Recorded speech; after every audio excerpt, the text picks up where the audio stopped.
Thank you. And we're going. All right, excellent. Hi, so I'm Alex Rassin. I forgot the microphone. All right, let's try it again. I'm Alex Rassin. I'm assistant professor at DePaul University.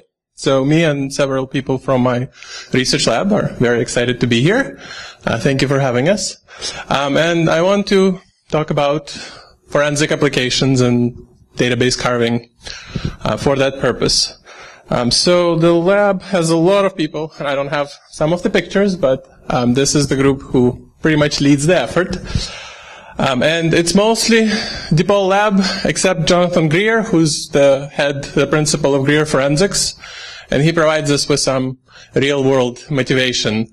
His expertise is in data theft and similar work. So why have we bothered doing this? So obviously forensics is interesting, but specifically we were motivated by data access, data theft, data tampering potentially. And every day you pretty much see something in the news, someone stole a bunch of accounts, a bunch of data. And even more interesting is that oftentimes it takes forever until someone notices. And even if you notice the data may have been stolen, you still have no good way of proving it necessarily. And this is one of the very important aspects. It's not just about detecting data theft. It's also often being able to verify somehow, especially if you're dealing with internal hacking. And there is also a lot of interest from perspective of doing mobile device analysis, because it turns out that every time you need to store something on a mobile device, you pretty much use SQLite, which is a lightweight relational database, and it's easier to do that than to invent a wheel. And so you may not think about this, but databases are in fact everywhere. So every phone, Android, iPhones, browser bookmarks would often live in SQLite database, and obviously any website, anything that has a front end and a back end, somewhere on the back end there's a database. Often relational, sometimes something else. And primarily our focus is on the relational databases, but we plan to expand. So the goals kind of broadly are to get back things that were deleted, because once you delete something from database perspective, it stops existing. But there is obviously a lot of forensic value and a lot of interest in seeing things that were in the system before, but were deleted. To see who's doing what on the system, to detect what's being changed, to detect what operations are happening or what operations almost happened. And a lot of it you can see. We're also looking into data tampering, especially from the inside. So we have a paper that's that was just accepted to DFRWS. And there we look at what happens if the tampering is happening from the inside. So it's very easy for a database administrator to make changes that were not intended because they have sufficient control. And so the whole idea of doing this kind of analysis is that you don't trust anyone. You don't trust the system, you don't trust the logs, you just look at the storage and you see what's happening. So first, as a little detour, this is all the possible components of a database. So logs, either audit or write-ahead logs are for transaction integrity. You may care about what's happening in RAM. You may care about actual data. And then there's all the unqueryable stuff. So for example, indexes, and I have some pictures, would be helpful in accessing data faster. They're not technically data. They're actually auxiliary data, which is something you use to get to the data you want. But obviously, there are things you could see in them. In fact, sometimes more than in actual raw data. And if you're thinking database recovery or database access, which is what a lot of people were thinking, especially when we started this work, then it turns out that database recovery only cares about the tangible stuff. So if you have something in a database table, then recovery would try to make sure that you can get it back. But if you deleted the record, or if you cared about what was in the cache, well, that's not really something that's being guarded by any of the systems. So generally you can't get it back, and this is actually done by design. So relational databases were intentionally built to take control over storage, and that's part of the reason, as you'll see, why analysis is so much fun, because it's this own little world, and you get your logical interface, and the database handles everything internally. And oftentimes you can't tell, and that is intentional, but sometimes you want to. And then there's one more kind of interesting aspect of getting this data. So suppose that the database did give you back what you asked for. Problem is, how would you actually verify that it's accurate and hasn't actually changed it in the time you asked for it and the time it got back to you? Because obviously, database querying is not really built to guarantee a chain of custody, that data was not affected, and you are on the way. So you also want a mechanism that gives you exactly what's there and guarantees that nothing quietly changed.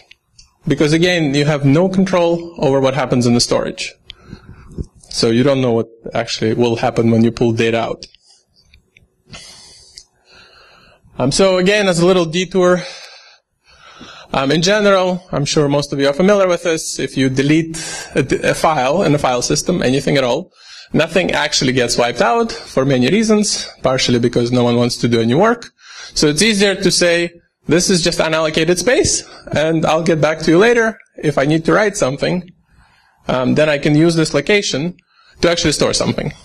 And then over time, deleted data would actually get overwritten and disappear with some unknown duration. And so then the process of file carving, which is a well-respected technique in file systems and digital forensics, is to look through the disk storage, ignoring the file system, because sometimes you're looking for things that are gone or corrupted, and then look for a magic sequence of characters that indicate that this looks like a JPEG, or this looks like a PDF, or a Word file, and then you say, well, if I were to assume that it starts here, and this is the header of the file, then I can scan through and pull it out. And this is how all of the file carving tools work. It gets a little more interesting. For example, if you have an image embedded in Microsoft Word document, you might still be able to get it out, or it might look different. That's the basic idea. And the viewer is a little skewed, but I think you get the idea of fragmentation right here. So you look through the disk, you find the header of a file. If it's an image, then you start reading through multiple fragments, you put them together, and voila, you have the file. Now again, this gets somewhat more interesting if the file happens to be fragmented on disk. So half of the file is here, half of the file is there. You get first half of the image. This is from one of the papers that we're talking about putting together, back together the puzzle. That's effectively what you have to do. You put together different little pieces and you try to assemble them back into a coherent file. So this is what file carving is. This is something that's been done for at least a decade, if not longer. It turns out that file carving doesn't really help you with a database. Specifically, database files, because databases are their own little universe, database files do not have file headers. Actually, relational database files consist of a bunch of independent and mostly self-contained pages. So if you look through, you don't find the header of a file and the end of a file. You just find some sequence of pages that constitute different structures in the database. And interpreting them is even more complicated, which is what I'd like to argue. So once you found the page or a content, it's not that easy to tell what you're looking at, because again, it wasn't really made for external consumption. It's pretty much internal storage. So again, as a little detour. So from database perspective, you look at something and you have a table. In this case, I have a table, 4 columns, 6 rows, that contains user IDs, names, positions, and hometowns.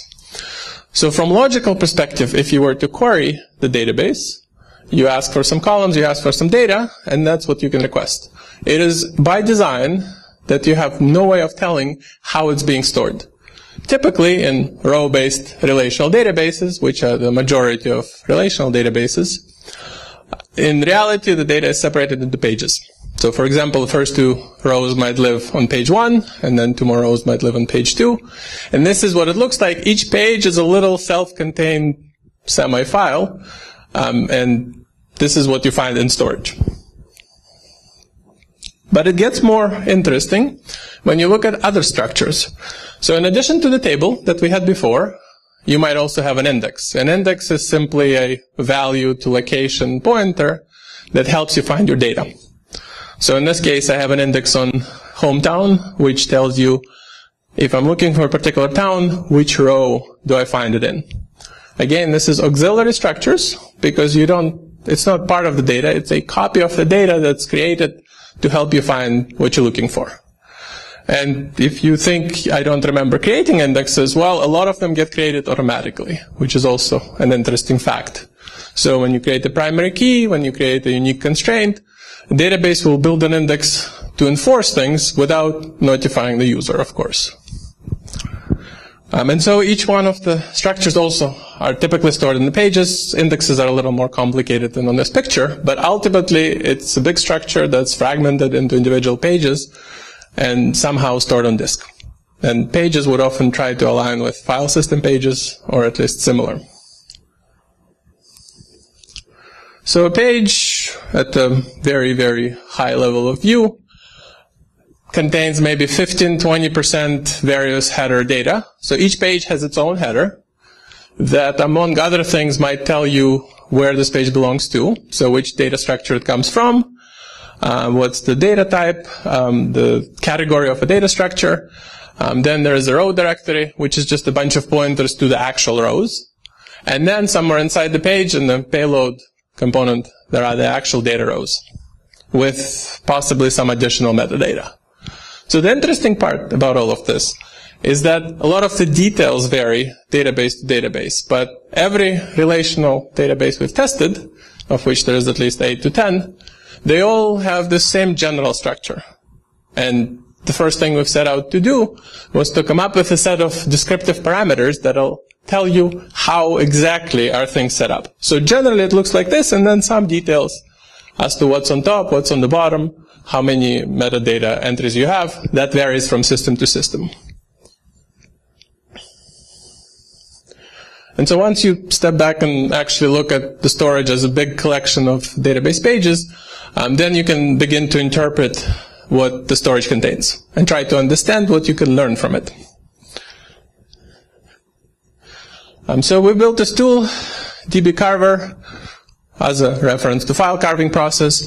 And it consists of two different pieces, the parameter detector and the actual data parsing step. And I'll talk about each one separately. So first, parameter detector.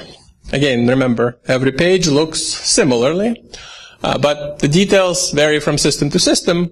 And wouldn't it be nice to be able to learn what the system actually does? So what parameter detector does, you install a database, then it automatically loads a bunch of synthetic data that we know what it looks like. And then by capturing storage, it can deduce how the data lands in the database storage. So it can pretty much learn the layout of a database. And one of the reasons we wanted this is to be able to check what happens with a new version. And typically things don't change. But for example, at least some time ago, maybe 10 years ago, Postgres had actually made a significant switch where several of the parameters were changed. Although normally you wouldn't really tweak it too much because it requires significant changes in processing. So obviously there's a lot of parameters. I'll mention a couple. For example, and this, by the way, is the list of databases we primarily focus on. A couple more are not mentioned here because they happen to share the same storage. So for example, MariaDB uses the storage engine of MySQL. Greenplum uses the storage engine of Postgres. So the pages are more or less the same. Of course, the engine itself is a little different. So for example, the page might have a structure identifier that tells you what kind of structure the page belongs to. Or sometimes it might not be on the page. Similarly, as I mentioned, sometimes you insert rows from the bottom to top, stacking them. Sometimes you start from the top and down the bottom. This is the kind of thing that different databases choose different strategies. Now, the more interesting parameters are the row identifier and column count, which interact in good ways. So row identifier is this extra column that the database may or may not choose to create. So normally, let's say in this example, I have 3 columns, number, name, and city. Sometimes you'd actually see those 3 values. Sometimes there is a 4th column, which is the internal row ID. It's called CTID in Postgres, row ID in Oracle. So you can actually query for it. And in reality, on the physical page, there's more columns than you've created.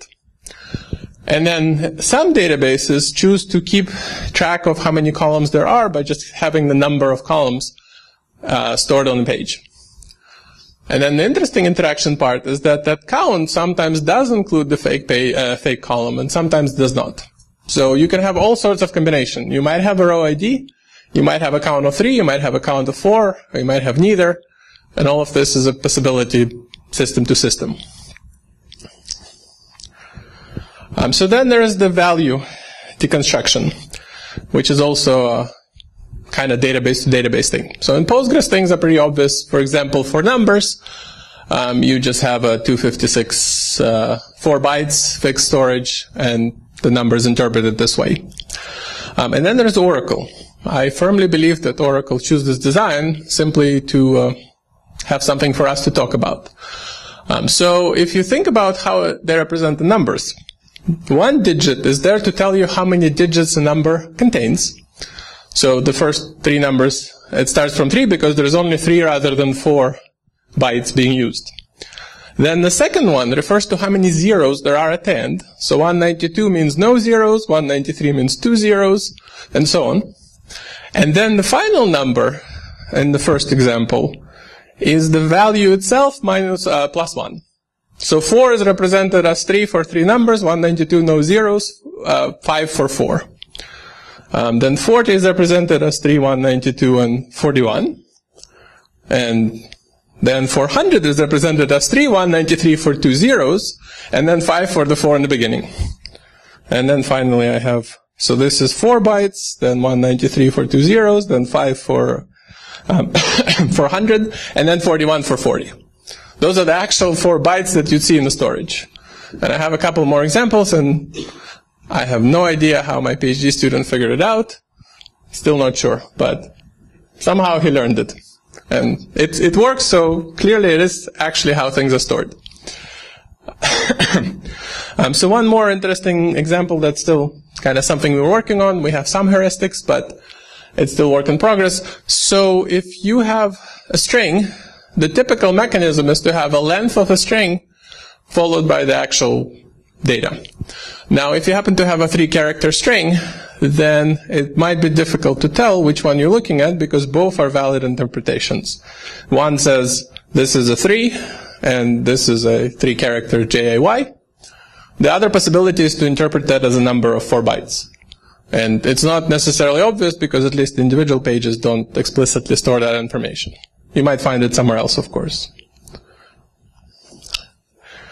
So then there's parsing. I'll also give a couple examples.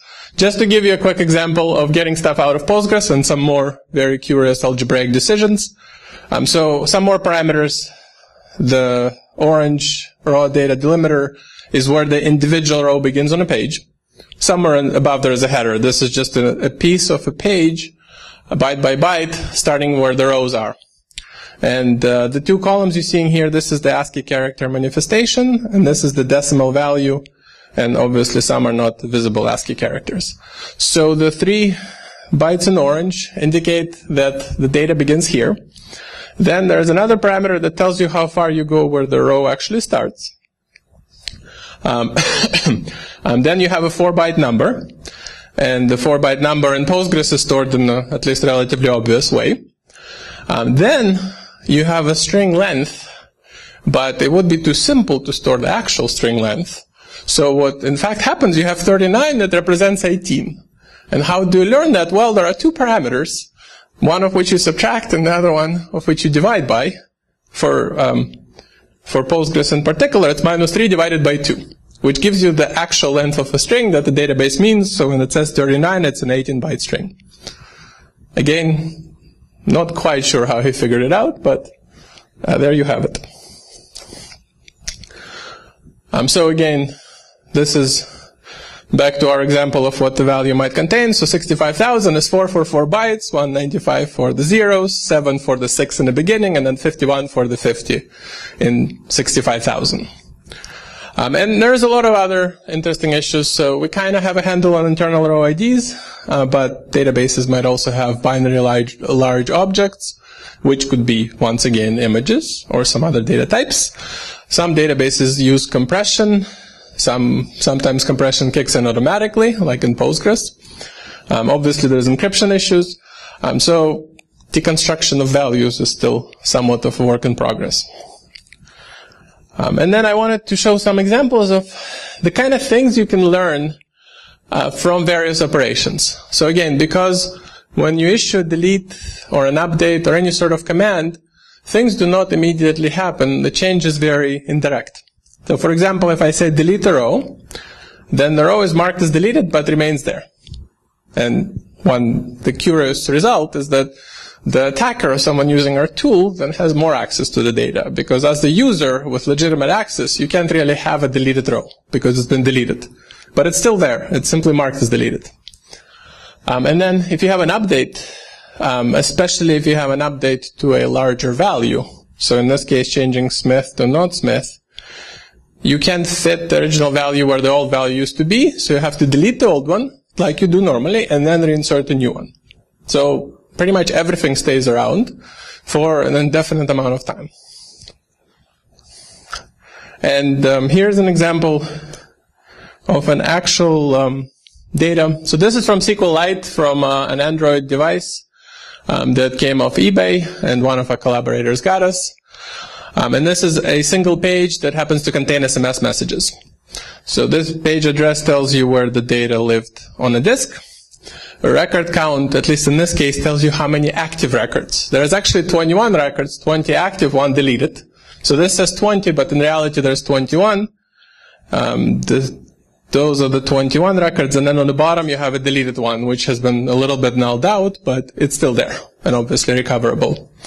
And in this particular case, you also have a row ID, which is a column that was never created by the user. This is something that SQLite keeps for its own purposes. So that's actual data from an actual phone.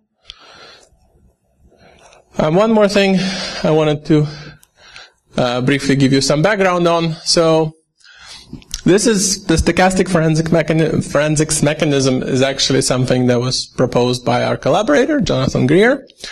And he had this idea and published a paper a few years ago, also in DFRWS, that it's possible to look at the side effects created by the system, not things related to security, but actions performed by the system for some other purpose, to learn what is happening. And that's the exact same motivation we're going for here in terms of applications, to look at the storage or to look at the system behavior and to learn what is happening, not because there is a security mechanism that tells us, that logs things, but because this is what happens when you do X. When you do X, Y happens, so the storage reflects it. It's actually much harder to avoid than the security logging, because with enough privileges you can change that. And to give you an idea of how the motivated approach works, so what he did back then was to look at Windows file system timestamps. So every time you access a file in Windows, there is a timestamp that is being changed. So if you look at the folder, and his specific task was to prove that an employee had absconded with some data before departing. So if you look at the folder and you look at the timestamps, on the bottom in green is the typical distribution of the timestamps, where some things were changed recently, some things were changed longer ago, some were changed a while ago, and some dates go all the way back to 0 or something unset. So if you happen to copy a folder at some point, then you recursively go through the whole folder and you touch every file. That's how folder copy works. So that tends to create a cutoff right here, which is a very likely proof, and there is some more analysis in the paper that tells how likely it is, which is a proof that at this moment where you see the red spike, a cutoff, someone had copied the whole folder, and that it doesn't have the normal pattern distribution of timestamps. And of course, the interesting thing about it is that this is not a security mechanism. This is just something that the system does anyway for some other reasons. So to give some more idea of the kind of stuff you can see in storage, again, remember table on the right, index on the left. So if you update something, the old value is deleted, the new value is inserted, and then, of course, index and other structures would keep their own copy. So the old value is there, and the new value is there, and nothing changes. And one more thing about caching, in case to remind you how at least database caching works. So if you have data on disk on the left, you access a couple of pages or change a couple of pages, the copy is loaded into memory, changed in memory, and for a while it actually differs from what's on disk. Then as you access more stuff, like for example another query accesses page D, that goes into memory, and then the old stuff has to be flushed out and synchronized back to disk. So now, just to go through the same steps in the database, and those are all different moments in time you can capture if you look at the storage, depending on when you look at the system or where you are in this process of an update. So again, I start with the data, I issue an update. First thing that has to happen is data goes into memory. Second, it gets modified in memory, and same applies to an index, by the way. Index also gets loaded into memory because you can't alter things on disk. And then at this point, you can see the difference, and you can essentially see anything in progress because cache doesn't match to disk. Then at some point, the data might be written back to disk and remain in memory, and then eventually it would be flushed out. So I'll skip over most of it because of our setup issues. I'll just show you a quick summary of this. So this is Oracle buffer cache, 50,000 pages. Each page is a pixel.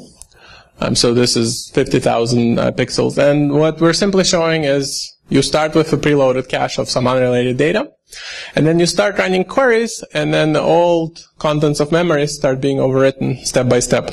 So first there is some red stuff on the bottom, then there's more green things coming from line order and another synthetic table. And it's kind of first in, first out, sequential overwrite. And you can also, don't know if you can see it here, but I can show you the bigger version. You can also see specs of the old stuff. So it's not necessarily completely overwritten, at least not until multiple passes. Those are all the things you can see in storage. All right, so the delete example is definitely one of my favorites because it again shows the difference between the command you issue and what actually happens in the system, and things that you can't necessarily see as the user or understand. So let's say you decide to delete a row in a database.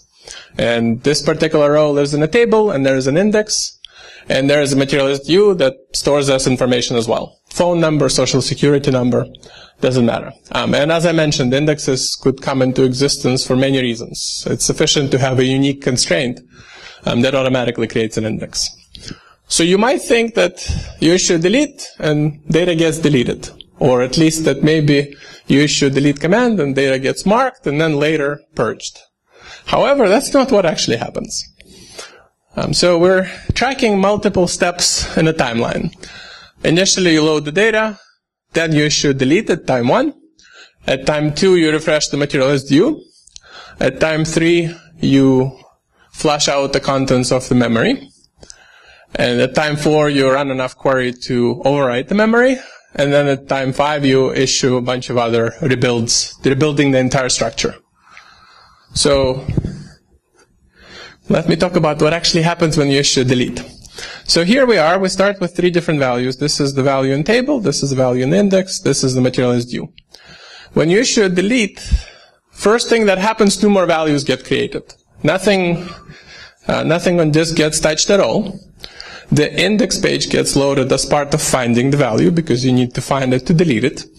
And then the table page gets loaded into memory, and then in memory it gets marked as deleted. So you've gone up to 5, one of which is marked as deleted instead of 3. That's the immediate reaction. Then you perform a refresh. That brings you up to 6 because the materialist view gets a copy of a page that has a value marked as deleted. Still different from disk. You've now doubled the number of values by issuing the delete. There is now 6 instances instead of 3. Then you issue the flush command, which doesn't actually remove anything from memory. It simply forces the memory to synchronize with disk. So at T3, those two values also get marked as deleted to match the memory. The values in memory are still there. They're simply considered free space. And you still have 6 values, and there's all sorts of colorful markups, some deleted, some not. So it takes a very, very, very long time for a value to actually go away. So you would need to rebuild, you would need to run enough queries to free out memory, which is time 4. And then you would need to rebuild the structures one way or another, because otherwise it will pretty much stay for some time.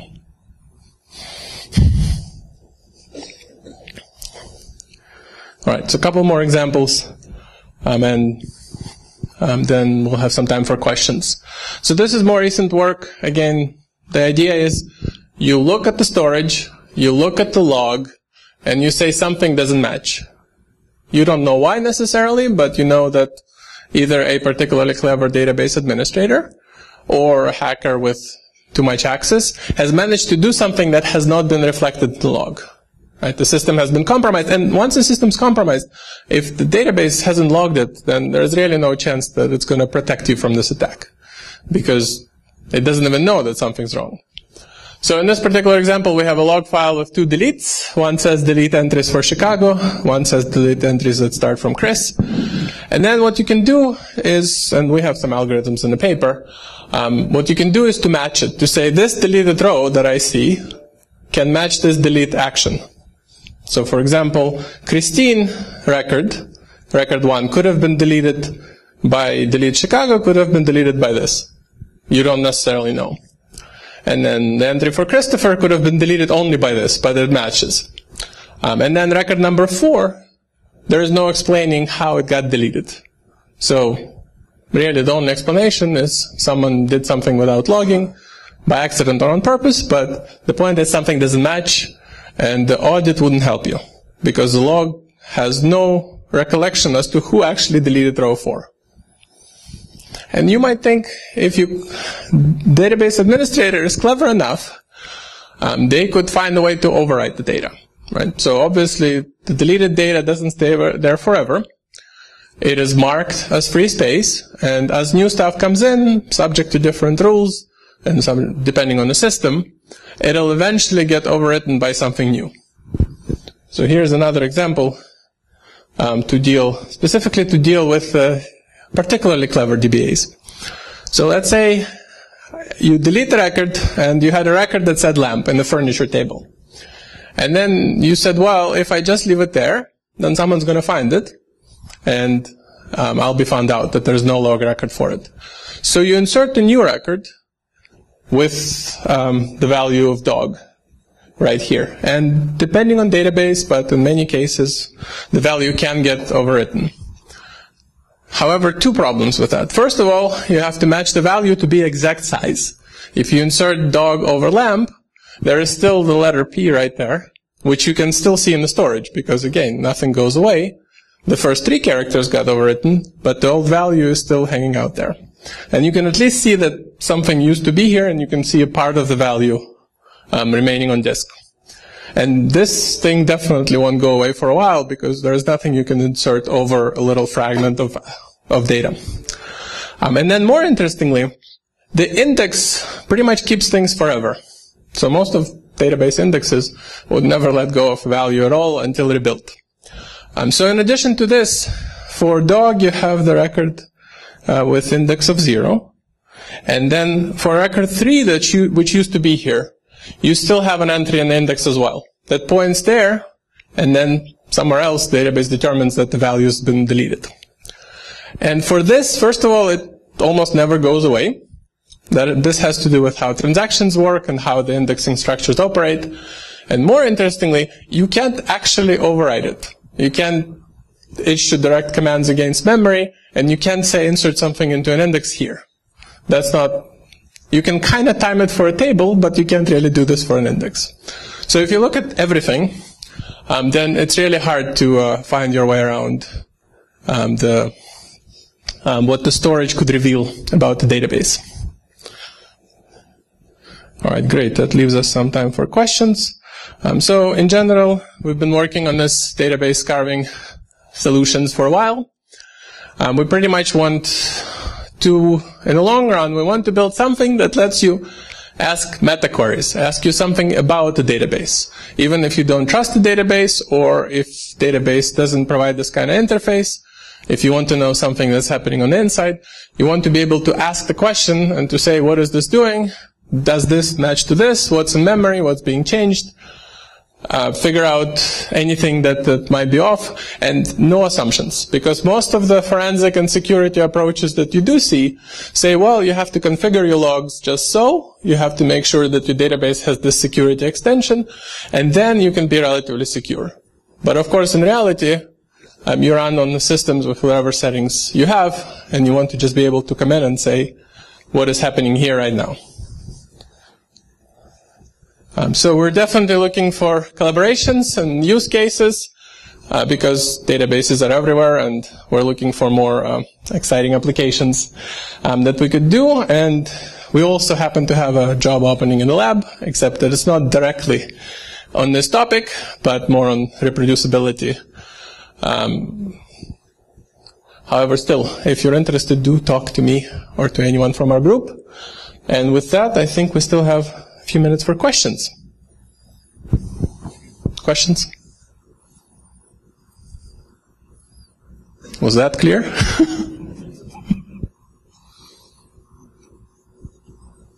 Yeah. So I missed the beginning of this, and I apologize if this is. That's fine. Answer or whatever, or if this is outside the scope of this. But how do you prevent evidence contamination when you're actually collecting the initial data?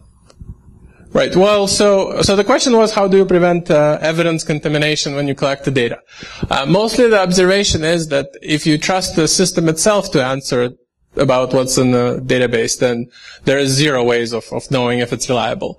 Now, as far as collecting it, so our best approach at the moment is to, there is still a physical chain of custody, right? You need to take an image of a drive, and you need to carry it over, and no one can tamper with the storage, and the physical control is really outside of the realm of digital forensics.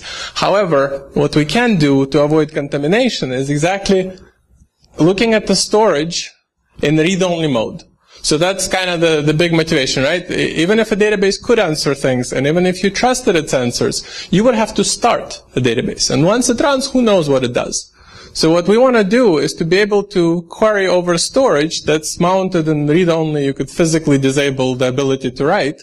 And we would just answer things about storage because we're just looking from the outside, independently, right? So this way, as long as you can tell me that no one changed the drive, and as long as you can physically flip the switch to not let it be modified, and then we know it hasn't changed.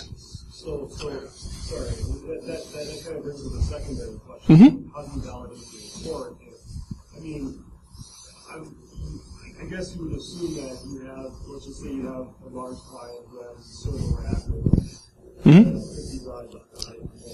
It's not really realistic to switch off one of those drives in that rack and then just be like, okay, only this drive is looking at. It's not really realistic. So they have to shut down the whole server, right, in order for you to do your evidence collection.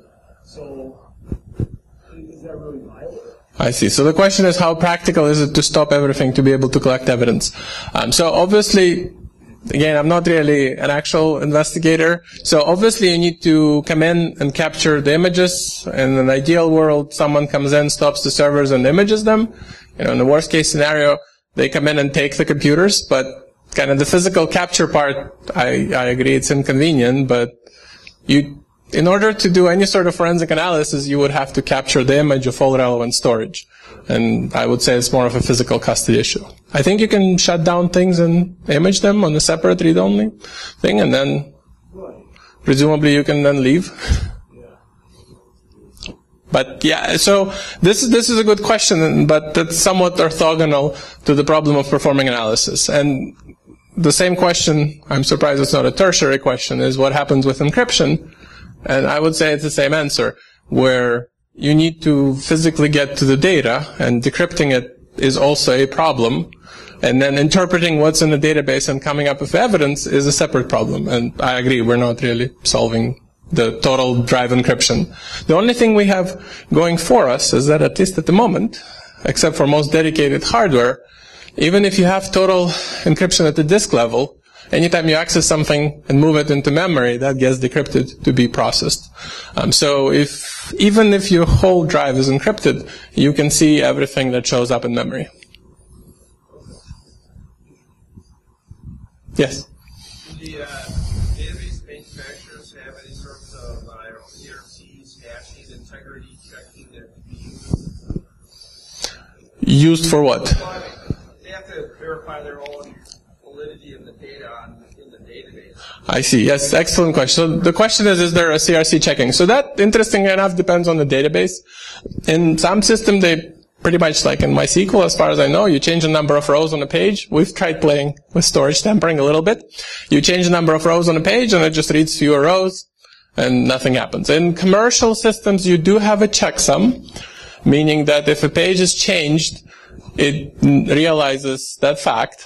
And at least in SQL Server and in Oracle, there are some tools that can let you fix it, but fix it to the point of ejecting the pages, not actually fixing it. One of our goals, of course, would be also to look at, can you recover or fix the data if something went wrong? Best case scenario, you would be able to cut off, in existing tools, you can cut off the pages where the checksum doesn't match. If storage shifts, then it's actually surprisingly easy to bring a database to its knees.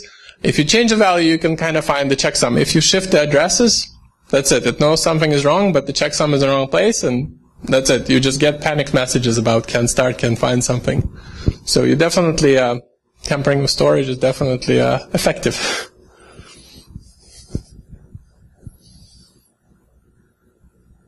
All right, thank you. Thank you very much.